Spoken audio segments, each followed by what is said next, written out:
I'm a family doctor. I started working with drug addicts in the Algarve, the south of Portugal. I retired as a detective lieutenant from the New Jersey State Police after a 26-year career there. And for 14 of those years, I worked undercover in narcotics.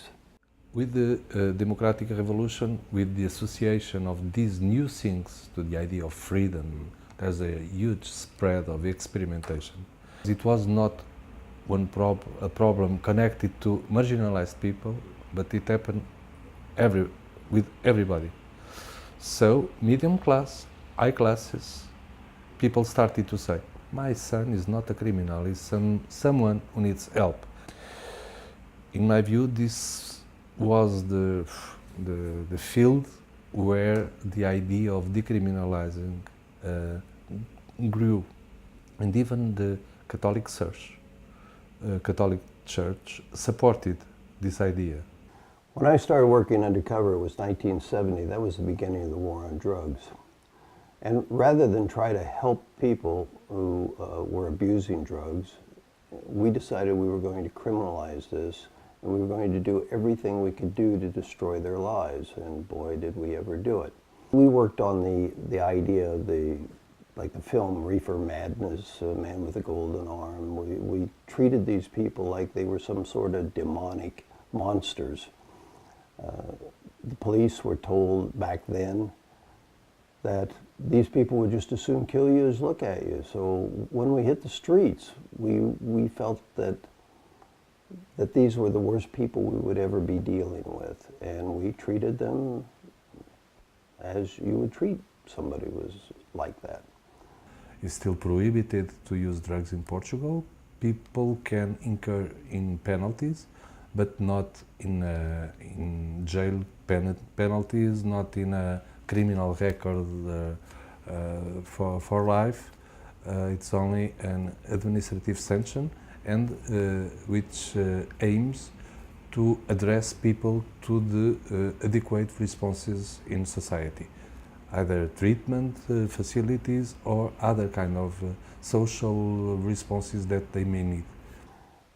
Back then, mere handing of one marijuana cigarette from one person to another, if that person receiving it happened to be an undercover agent like me, got those people sent to prison for 7 years. Something that we know from statistics, that the people doing that, within 5 years, almost all of them will just put the drugs behind them, say, enough of this, let me get on with my life. You can do that if you haven't been arrested, but once you're arrested, especially if you're poor, you can no longer get on welfare, you can't get food stamps, you can't get the WIC program, which is to help you feed infants. You can't, they try to take your driver's license away, and in most cases they succeed. And they try to understand if they are dealing with an addict or with someone who is just a recreational or occasional user. If he is an addict, he's invited to join a treatment facility. And everything is facilitated, like a red carpet. If you want, you need help, you need treatment tomorrow. At 10 o'clock you will meet Dr. X and he's waiting for you. Everything is facilitated. And in fact, it is very effective. They can just refuse it and nothing happens at the moment, in the first contact with the commission. But the file, there's a file, it's not a criminal record, I insist. The file remains open, let's say during 6 months, for instance. If during that period there's no new episode, if the person does not come to the commission again, at the end of that time it just disappears with no trace. If during that period the citizen shows again, then he can incur in some kind of penalties.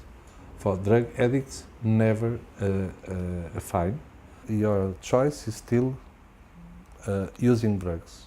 Even so, we don't give up from people, and we join them with the harm reduction policies, syringe and needle exchange, trying to evaluate them, to screen them for infectious diseases, even using the address to hospitals. Now, there's some other countries where they treat drug abuse as a health problem. And when you do that, you have a much better situation. It's better for the people abusing drugs, and it's certainly better for the communities and their families, and even better for law enforcement, because law enforcement's not wasting all this money chasing these people around. Drug addiction has dramatically decreased. We had a big festival last weekend, the Rock in Rio in Portugal. I'm sure lots of people use drugs there. It doesn't mean that all that people that use drugs there are problematic drug users. We don't believe that drug abuse is the mere act of somebody using what is today considered an illicit drug. But that's what has been going on for 44 years since we started the war on drugs. The mere using of one of these drugs makes you a criminal. We had a slight increase from 2001 to 2007, and now a decrease of prevalence of every drug since 2007 to 2012. People don't fear to approach the health system or the social system. It was an enormous decrease in the numbers of AIDS infection among drug users. The number of people under treatment raised during the last decade, the last 13 years. And the problem that was the first concern of the Portuguese people when we started is now at the 13th or 14th place in the ranking. What we have to do is we have to treat these people like they're someone with a health problem when they have a problem. And what we at LEAP feel is a problem is when the person themselves says, gee, I've got a problem with drugs. And at that point, they are abusing drugs. And at that point, we should do everything we can possibly do to help these people, not do everything we can do to remove all hope they have for the future. What was really important is to make treatment available for everyone who wants to treat themselves, for free, easily accessible, okay? Open doors with no constraints, active search of most disorganized people in trying to invite them to join the health system.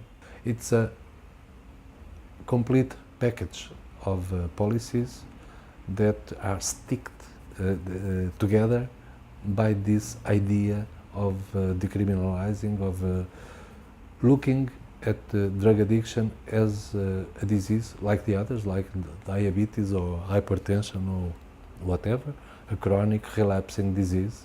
Portugal went as far as possible within the prohibitionist paradigm. But now it's the time to others to take the lead. We are watching with enormous interest to follow what is going to happen with the new legalizing paradigm. Today, we're no longer 5 cops. We are well over 100,000 police, judges, prosecutors, prison officials, and supporters in 120 countries.